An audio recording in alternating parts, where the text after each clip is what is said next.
Right. We are. Let me see. I'm recording. Yep. Okay, so we are ready. Not that many people, but that's fine. So, okay, like always, welcome guys to the Tech Partner webinar, the March edition. So it's a little early, but we're gonna be talking. Jason is gonna be talking about using AI with tape, which is pretty cool. Let's see what we're gonna learn today. So, Jason, you can take over. Really excited. Yep. Yeah, I mean, obviously, it's me and Lewis. And like today, I'm going to try and show you a few things from integrating tape with AI. I've built a couple of demos. I will warn you, I did a typical me and completely changed my mind yesterday morning on how and what I was going to do. So I've built all of this since yesterday morning. So hopefully it will work. It will, and then we'll go through a few tips and tricks and how I've built it and a bit of prompt engineering and things like that. Before I dive in, have the tape team got anything to give us? Yes, definitely. Some small updates because, as you all know, we are working on our huge project to bring the record to the next level with multi-column layout, rules or conditional logic, as we called it before, and the mobile frame, mobile app, and forms. And but we trying always to release some stuff we can release for other features. So at the moment we are building, for example, as I have written in the community, the forms, and we want to use the forms for the mobile app to release one field type after another. As our main problem is to release the new record, we need all field types, which is the most work. And we also need to build a lot of groundwork and fundamentals, which we can't add later because it's so deep in every feature. And that I want to show because we developed for the new record live avatars, because we want to have live avatars beside of each field that you can see when a user is in a multi-text field or in another field, that you prevent overwriting and you see your colleagues like working on a record. And we developed that for the new record, but we can already use it for the dashboards and for all apps. So you have like a bar and see when your colleagues are live on the app. And we also want to release the feature this weekend. And moreover, I want to give you a small sneak peek of the forms. We already can create forms. We have the settings. We have app share to web on app level. And to show you all the stuff, I will share my screen. Whole screen.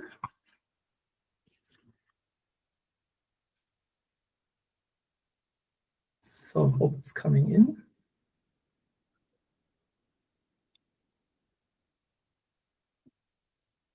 You see my screen? Yep. That's good to hear. So you can do that. See my screen?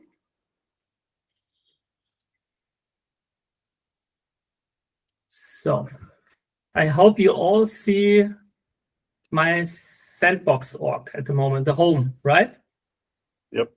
So now I go to a dashboard app, and what is new here is the user bar, and you can see now when a user is online, you see it that it is flashing. So you see it's now here.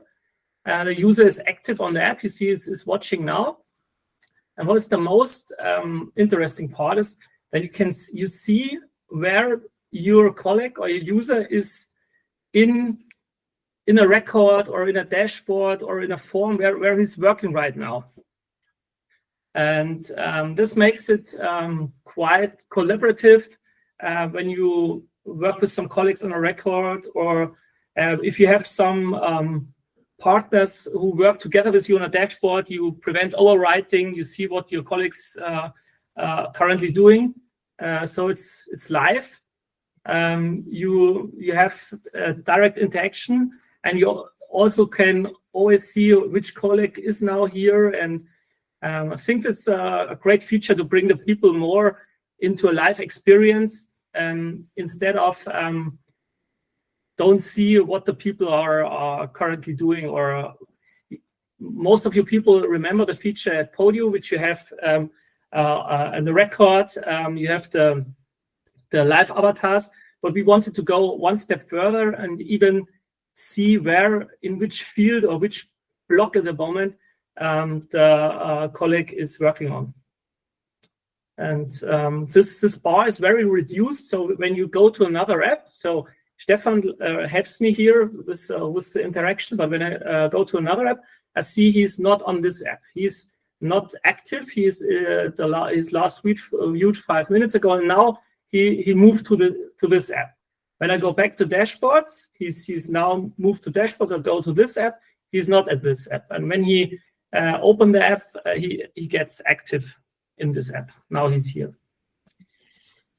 So this is the first feature, and we can release it on app level, and we will also, and when we release the new record, we will also have it on record and field level. And what I also wanted to show you is what we're currently working on. So as you know, we're working on the forms. We already built the creation process and the form settings and so on. I'll show you just the creation process. So when you want to create a form, you can have unlimited forms for an app. So you can now say a link here, the tasks app, and I can create another form and say also the tasks app. So I can create unlimited forms, as many as I like for one app. And then you can choose if you want to create all fields from the app, or you start with an empty form, and then you have all the fields from existing fields from the app, or you can also create new fields. And that's the point where we are currently working on, as we now need to bring our field frame into the forms with all the specifications. This is where we are currently working on, and this is also not fully finished. So this is not through the QA process. You can change the app later. You can you have some settings here, like you can set the width from your form, and much more stuff. And what we also built to share forms, you now will get the possibility to share single apps to the web. So not only forms, but every app type. And for forms, you have some special features, like you have the embed code and some sharing options, like you can set the permissions here, what somebody was shared. Later for a record, you can see someone can comment on a record or can just view a record. So very simple record and form sharing is on the way. And that's where we're currently standing and working on. And I want to give back to you guys. So stop sharing.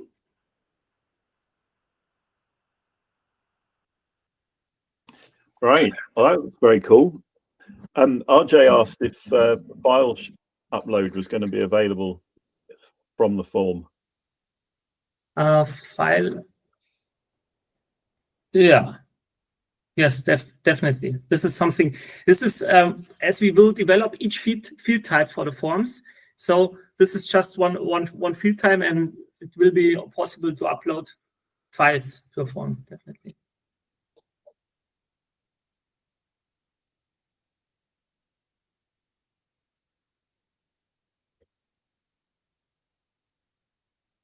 The main app.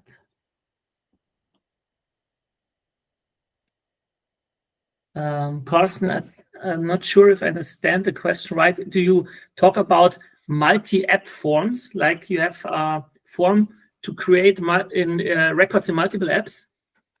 Yeah, so you were showing how you could create multiple forms for an app, right? Yeah. So let's say I had 3 forms that are all based on one app. Yeah. If someone submits to that form, it looked like it had its own spot in tape where it would live. Yes. Does the data just live there on that form entry, or would they go to the main app that form was based on? They go to the main app. So you just Okay. make instances of the app. You can say, because some apps are quite large, as you know, and you want to make a form for 6 fields and the next form for 10 fields, but all the data goes to the corresponding database app. Awesome. Love that. I got a question for you real quick. So going off of that, if we have an app, also nice to see you, Leo.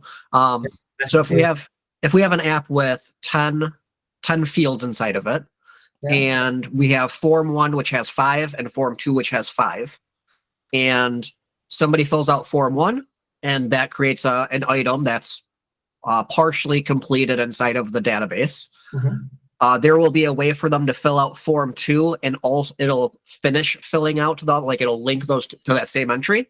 Yes, that will be possible, because that's our current main approach. We built a field type. The field type can show data, you can enter data. So the creation and the viewing of data is possible. And we already thought about what you're talking, John, that we've pretty sure we'll build an automation action where you can choose and form a form, as you say. You pick a record and say, pick this form of this record, that you get the record ID, that the data is pre-filled. Like you get the pre-filled form with a record, and you have already the corresponding record. So you can change data via forms. Because we know that's a huge, big use case to send pre-filled data or existing data for people outside your organization to change it, to update the contact information, and so on. That's pretty amazing. We always listen, because I know, and I also have in mind the use case to make comments and to share records to people outside without the necessity to log in. So this is also on our roadmap, and this is the reason why at the moment we have like a phase where we can't release so much, because we need to build such a huge fundamental to enable all these things in the future, which is at the moment for us also not so satisfying, but I see what it enables in the future. So this makes me confident we're doing the right thing right now. And pretty good stuff will come. Well, I know that all of us really appreciate the hard work that you and the team are putting into this. So thank you for sharing. Thank you. One more from Tony, Leo. Do calculation depending on fields, values will be working? Yes. Yeah, sure. That's also a very interesting question, Tony. This is something we already built a half a year ago, but we have not rolled it out because we started with a new record already half a year ago. And in the future, we won't have, like, as you remember, Podio have a dedicated record creation process, which is very important for many, many use cases, that you have a creation process. But we, under the hood of tape, the record will always be created, but it will be filtered out. It's like a draft, a very lightweight draft. But this enables many stuff in the future, like we can trigger automations on record in a record creation process, and we will be also it will be also possible to have calculations in the creation process, and a form is also created record. So we not have tested it yet, but in theory and in our concepts, you will be able to have the calculation fields in forms, and they should work. Yeah. Great.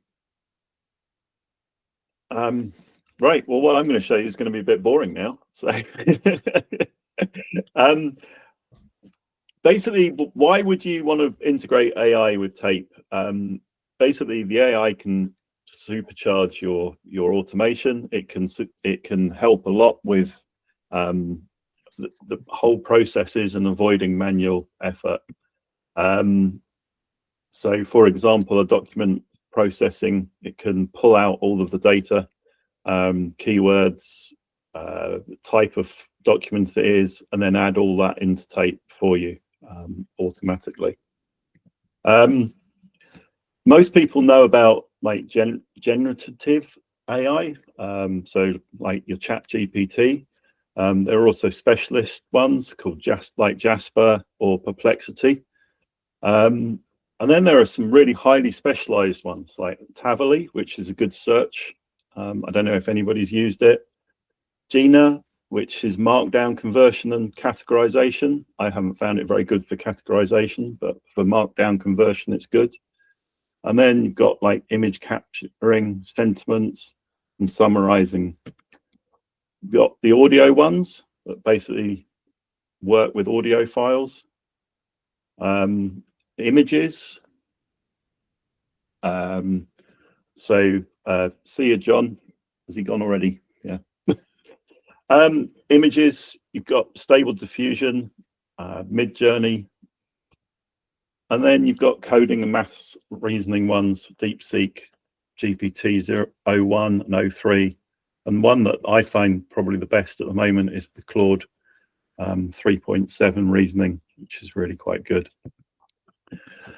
So what I want to show you first, or try and show you, is an email flow.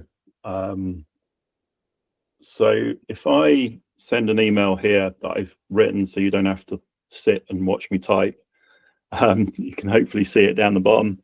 Basically, it's just a quick email with a couple of attachments. So if I send that, and then we'll go over here, and obviously it's email, so it can take a little while, but hopefully it will pop in here in a minute, and then the process will kick off.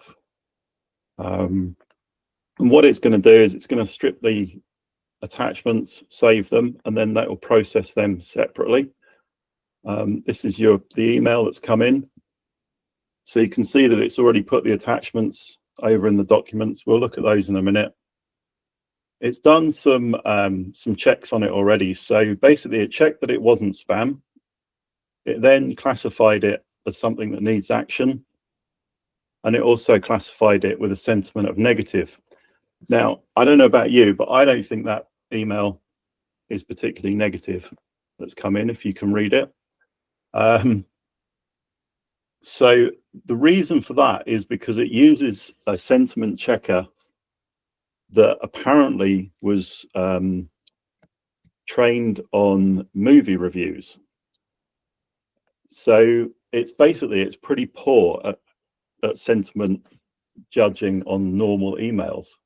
So if we use a different one, then hopefully it will change that. While it's doing that, if we come over here, we can see that one of the documents that came in, and it was an invoice, and it's put the invoice in. It's pulled out the data. We've got a little preview of the document here, the document type and everything. So AI has basically done a huge amount of work for us already.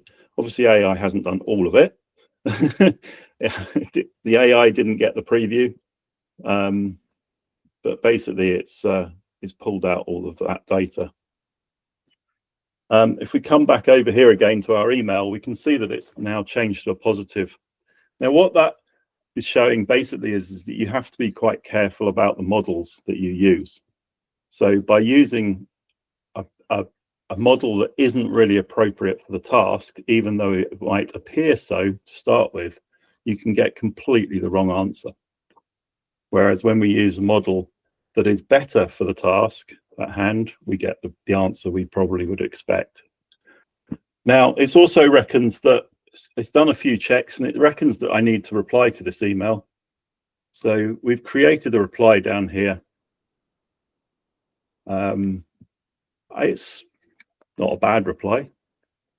So if we want to reply to this email, then it's going to create a new record in my emails app, and it will redraft that email using a slightly more expensive AI. It will also then sentiment check that email to make sure that it's a positive rather than a negative feeling email. And it will read, if it comes back as negative, it will automatically redraft it again. If I click here, and it should open the email that we did, but I did say I only built this yesterday. But here's the email that was the reply. We've got the message here, so we could just send that email. So that's basically an email process. What I thought I'd do is I'll kick off the next demo, because I actually have no idea how the next bit's going to work or how long it's going to take. So I'll kick it off, and then I'll come back and we'll delve into some of the automations and the API calls and how they're structured. It's a really small group, so please do jump in and interrupt me if you've got any questions or anything, because otherwise I'll just carry on bumbling through. So are you handling redaction? Not sure. Don't think I understand. Personal info? No, I'm not in this instance. Although you could fairly easily do that. But I'm not in this demo. Right, so your next one, what I'm going to do is I'm going to try and build a blog. So basically I've got this, it's got 2 blog posts in. I'm going to try and flesh out this demo blog with a whole load of articles with images, basically because it does quite a lot of AI calls. So if I kick this off, we'll just start it, and then while that's doing that, we go into the email one. So the first thing it did was it did a spam check, basically. So in here, it gets all the data from the various different parts. It does a check on a block list. And then basically down here is the interesting bit. We have a system prompt. And then we have a basic user prompt. And then we have a schema. Now, this is the bit that really enables you to tie it in with tape. And they're an absolute pig to write. And you can't even use ChatGPT to write them because it makes mistakes the whole time. But basically, what this does is it means that you get back a response that's very reliable in a format that you need, so you can pull the data out.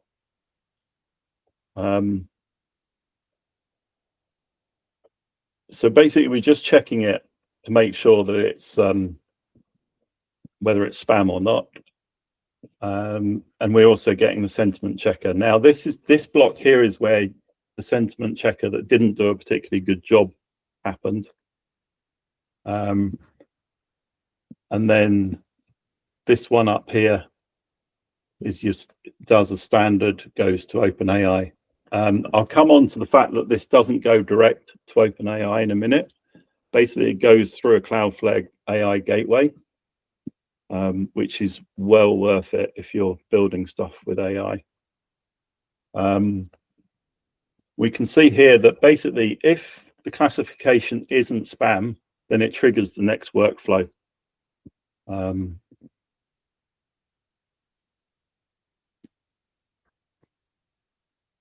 So if we just drop back, just try and show you an interesting one. When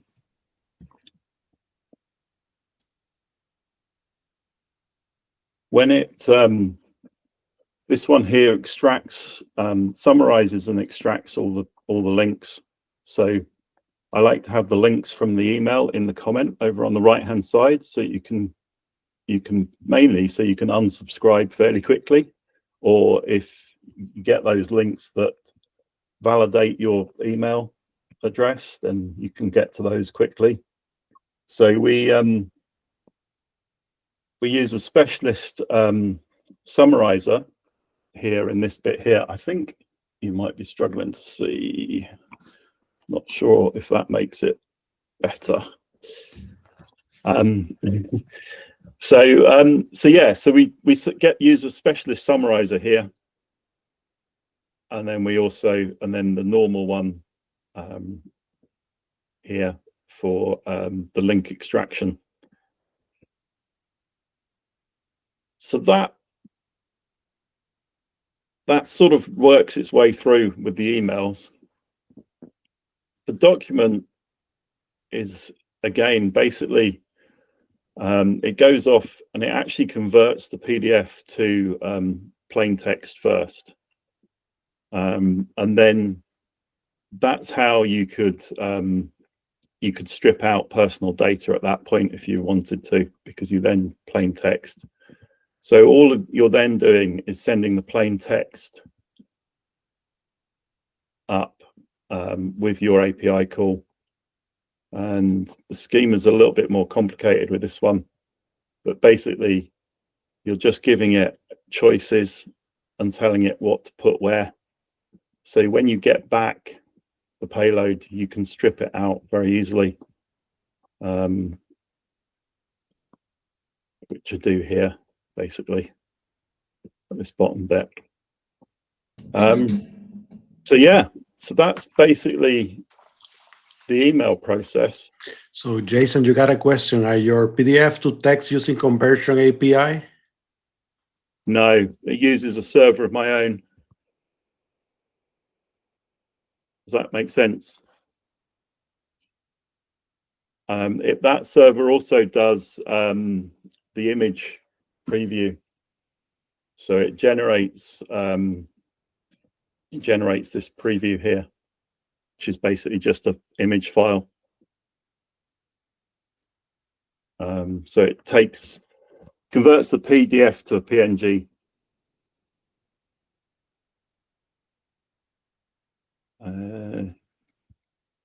Yeah, I think so. I think I showed it a while back. Yeah, probably. So the image has to go via a slightly different long-winded route, as Leo knows, because we've been talking about it over the last last week. But yeah, basically it's a private server. So if we go back into this blog, let's have a look and see how it's doing. It's still wading its way through. So it's created a whole load of possible articles, and then when it's created those possible articles, so the first thing it does is it creates a list of titles, and then once it goes from the title, it does some research on that subject, which comes back as such, and that uses Perplexity to do the research. So it's actually based on like live facts that it finds. It will also give you citation links for the sources that it's used. Once we've got that, we then send it off to OpenAI to draft an article, give it a meta description, a LinkedIn post, and a slug. Once it's done that, and it's all happy with that, then basically it passes it over to this app here, where the body gets rewritten again, you get an image. And then what we've done to get the image is, because images are a bit of a nightmare with AI.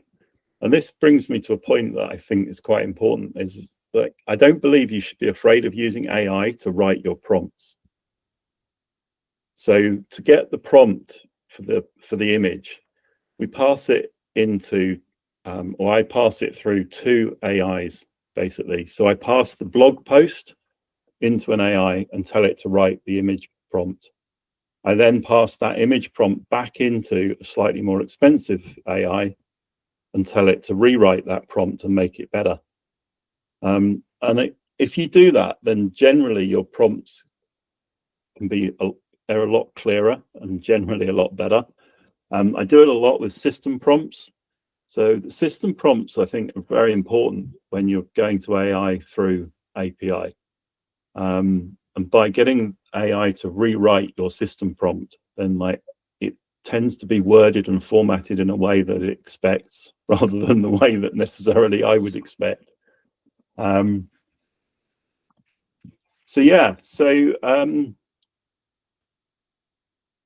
felt something. Oh no, we are getting there. It is going, but it's just going very slowly. It is doing quite a lot.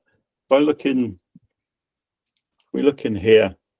The first thing that it does when the blog post comes in here is randomizes a publish date, because you don't want all your blog posts to be on the same date.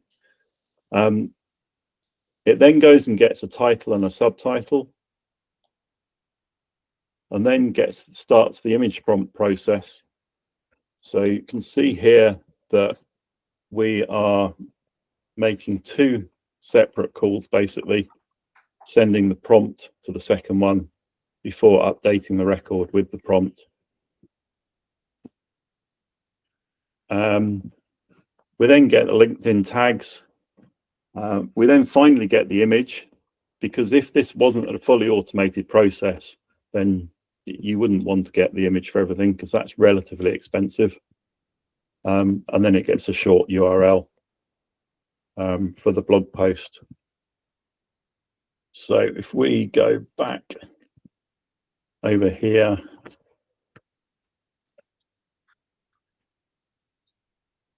now we can see that our blog is appearing. So by pressing one button, we're basically building a relatively good, I haven't read any of them, but they're probably pretty good, blog through one press of a button in Tape, and that's all been driven through Tape. So I think that's pretty impressive that you can do that in Tape. Wow.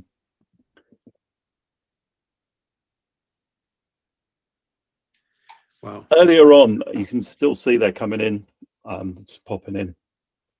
So earlier on, I mentioned Cloudflare AI Gateway. It's a really, really useful tool, especially if you're developing with AI APIs. And so several reasons for that is, one is, if you pass all of your calls through the gateway, then you can see all of your calls really easily right in front with the cost. If I go, hang on, I've done so many calls in the last 5 minutes so these are the Sonar ones. So these are the ones that go to Perplexity. So these were the searches for each of the titles to get the research. So you can also see they're really long. They take a long time, the Perplexity ones. They always scare me, because I think they're going to take longer than the 3 minutes and it'll time out the automation. But if we go in here, you can see basically the request that you sent over on the left-hand side. Again, I'm not sure how easy it is for everybody to see. If I make my screen really small, it makes yours bigger, I think. So so here we have the request that we sent, and then you can see the response that you got back here. And that's really handy when you're building AI API stuff. The other thing that it does, which again is really useful when you're building, is it will cache requests. So that's interesting.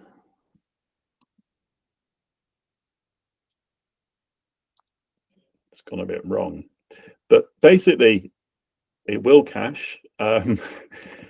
So often before I started using the gateway, you'd build an automation with an AI call, and the AI call would happen, but then something else further down the automation would break it, and so you'd fix that, but then you have to make the AI call again, which obviously, whilst it's not hugely expensive, it costs money each time. Whereas now, when you pass it through the AI gateway, if you put the same request through in a short space of time, it caches it. So it doesn't actually make the call to the AI. It just basically gets stopped at the gateway. That's really handy, especially if you're making a lot of calls or a lot of calls that are together. You can see here that I haven't used this one. Here is a Cloudflare AI worker. That was the summarizer.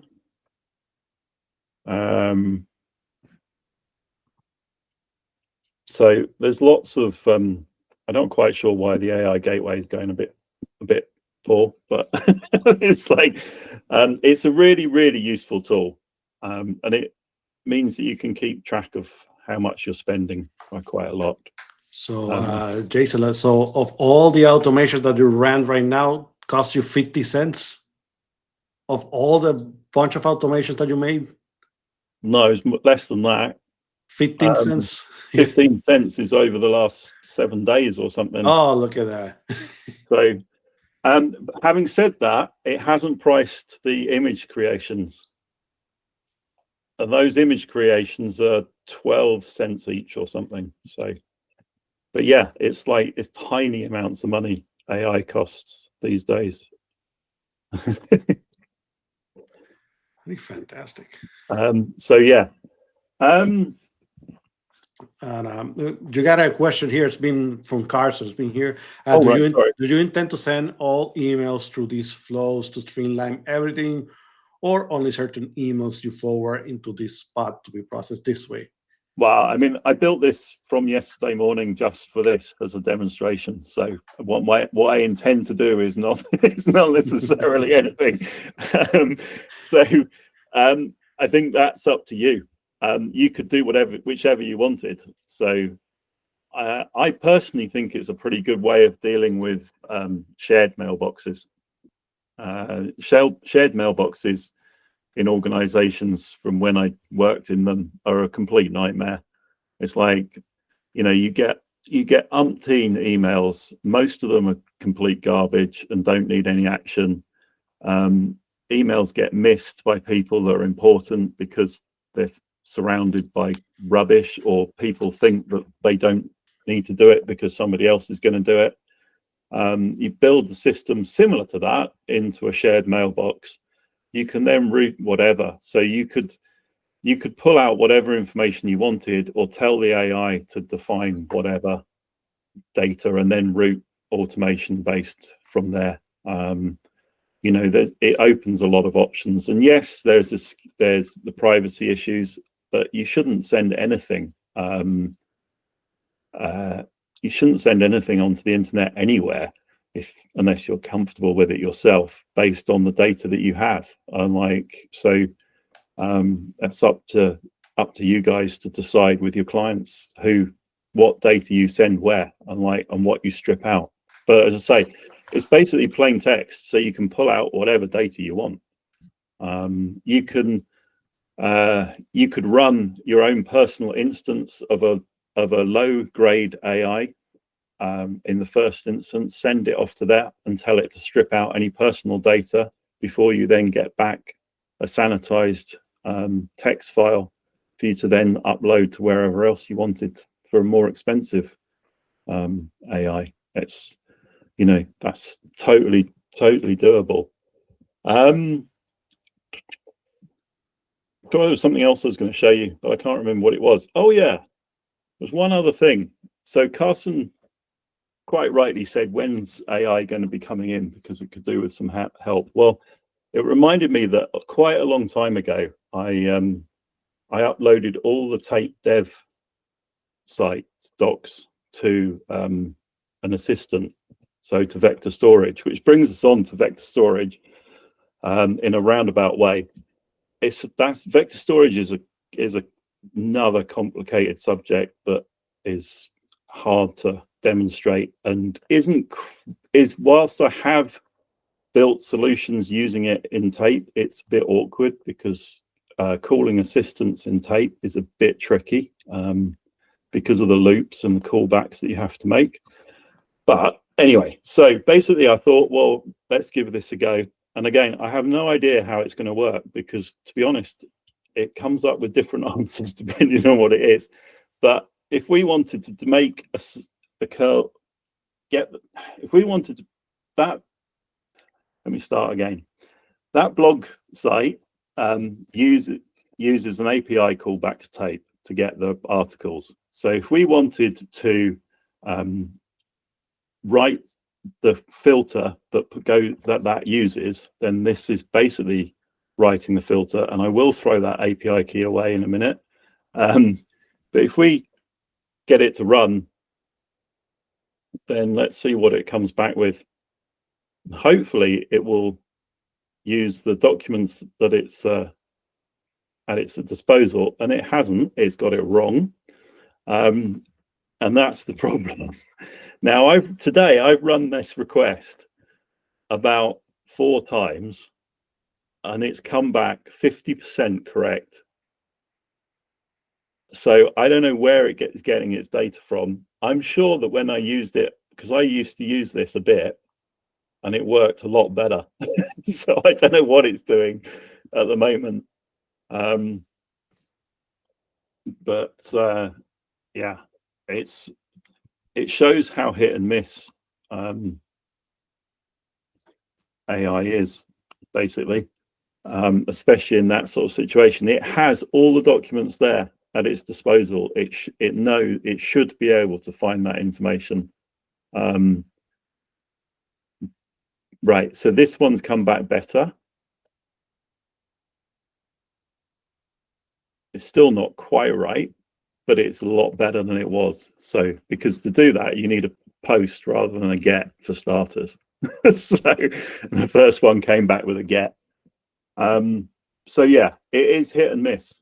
And it's all down, a lot of it is down to the system prompt and the user prompt and how you word things. And that's what I mean by using AI to help you write your prompts can be very advantageous.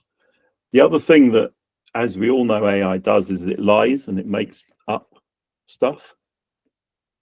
So I haven't really shown you, but in some of my prompts, it actually says basically don't make it up in not so many words, or only use what is available to you. So yeah, I think I've basically shown you everything that I wanted to show, or that I had to show you. Has anybody got any questions about any of it? And we can go into any of the automations in a bit more depth if you so desire, or not.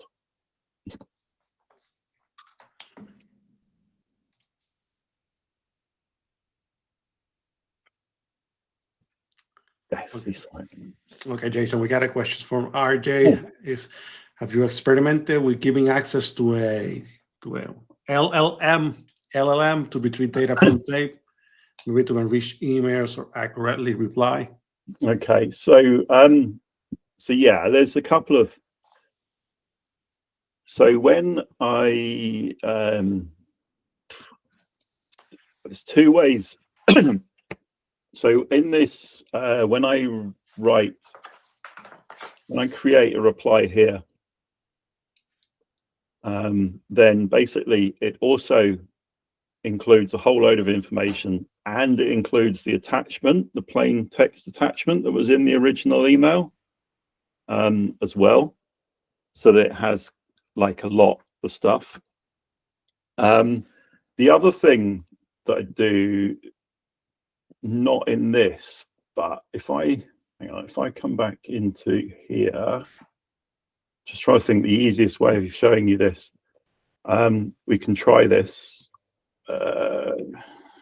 Let's change this to this.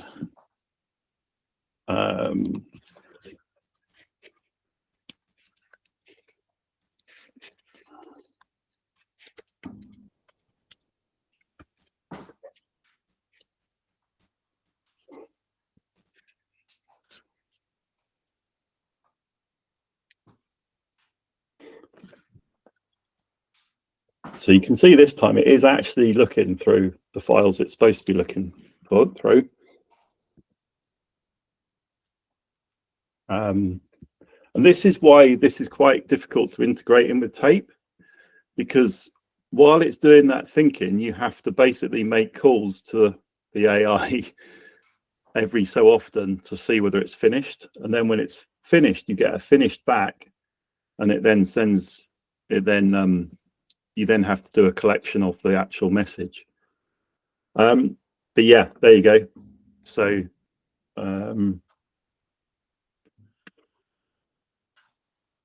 yeah, does that answer your question? So basically, I will try and show you. Hang on a sec. If I. Yeah, that's a good question. How do you prevent the potential timeouts? What, when I was trying to talk to it in tape? Yeah, it was a nightmare. I did do it. I did it through the comments. I used the comments to talk to the assistant, and then was able to do it. But it's not easy. Basically, what I would do if I was building it today would be to build the in Cloudflare in the middle, and then basically talk from tape to Cloudflare. I'm just I'm just trying to find, so in, because this is relatively interesting. I just want to, so in, hang on, let me just got to find the bit that's where it's happening, and then I'll show you. Because here we go. Right. And your screen is not showing. Yeah, that was deliberate. Okay, got it. That was deliberate while I found it. Okay, so every hour this automation runs. And what it does is that it collects basically records in tape that have been updated since in the last hour. Or more to the point, what it does is it checks against a tag to see whether they've been updated since I last created the vector. It then merges all of the collections together into one massive collection. It then basically does a whole load of other bits and bobs before we then go on to here. So what it does is it sends it up to the first thing it does is it creates a JSON file. So when you do an API, you probably all know this, but basically when you make a call in tape to get a record, it comes back as this nice massive JSON file. So what I do first of all is I strip out a whole load of the stuff that we don't need. So it's got a lot of data in that file that you just don't need. So so basically we reduce it down and create a JSON file of our own, which gets attached to the record. We then upload that JSON file into OpenAI. And then basically you assign, once you've uploaded it, you have to make another call that assigns that file to a vector store. And then once that's done, it basically, it's there then for you to search on. So this bit here is like, you don't want base, it's like some of my records have got base 64 encoded HTML or graphs or charts or like all sorts of bits and bobs. So we don't want those in vector store. It's irrelevant. So we strip those out, and that's what this is happening here. Yeah, then I basically ask the AI. I ask ChatGPT to reduce the JSON file down and just to pull out the data that I actually need. And then that returns the new JSON file, which I then save to the record here. And then basically I do a little update to the record by attaching the file that we've just uploaded and setting the date and time of the file creation. And then, yeah, we go through the process of uploading. The first chunk of that script was because if it already exists in vector storage, so it deletes it first, the one that's there.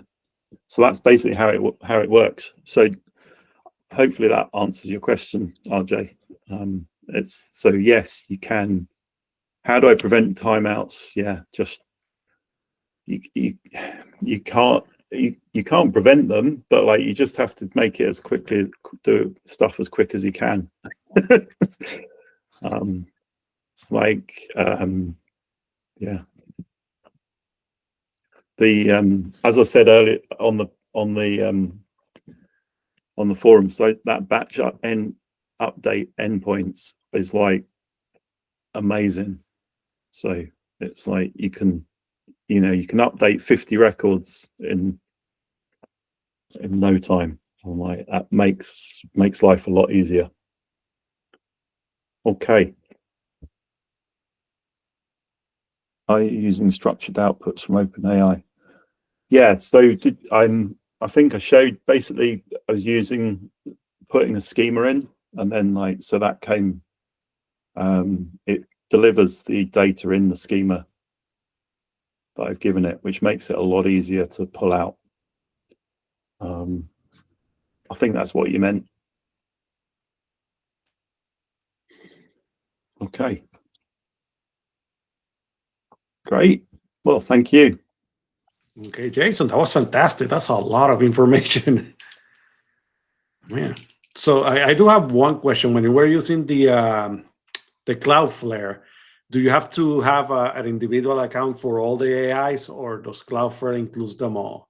Yeah, no, you basically, oh yeah, that's the other thing. This Cloudflare gateway costs nothing. So there's very little point in not using it. It's certainly at the levels that I'm using it, it's free. So no, basically you have to have, so one of the things that I thought might break this evening was that I meant to check all my AI accounts and top them up, and I didn't. So I had visions of it all stopping working because it had run out. So no, you use your own OpenAI account, your own Perplexity account, your own what's it called, Hugging Face or whatever it's called, that funny name it's got. But basically, yeah, you use your own, and then you just funnel everything through. The Cloudflare do provide some AI workers, or some worker AIs they call them, which use open source models. And again, there's fairly generous free levels on that as well. Some of my calls use those. So the summarization,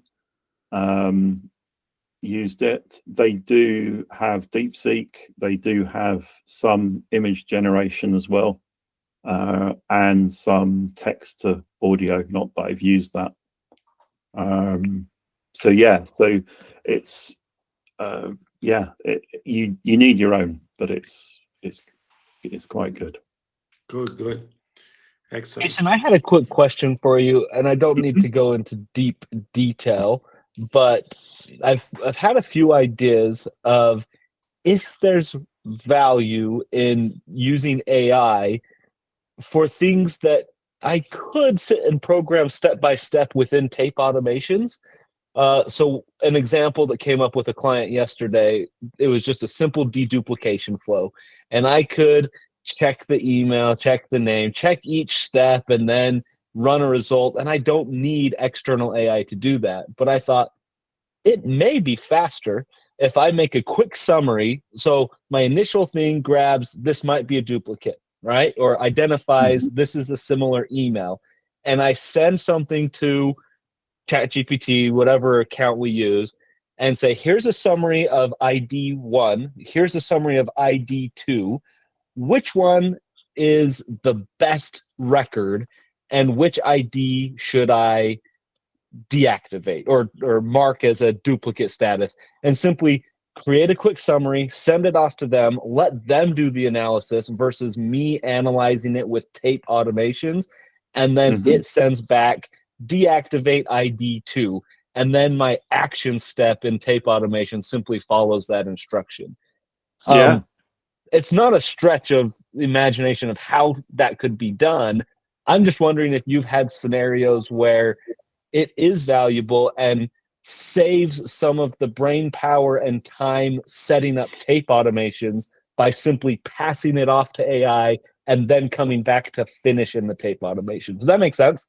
Yeah, I mean, I think one of the good examples is the extraction of data from a PDF, because you could do that in a tape automation. You could write the regex and all the rest of it, and make, pass it all through. But there's no point. You can just send it to AI and say, extract the relevant data, and categorization is very quick and easy to do. So you pass it some data, give it some options, and then it will come back with it.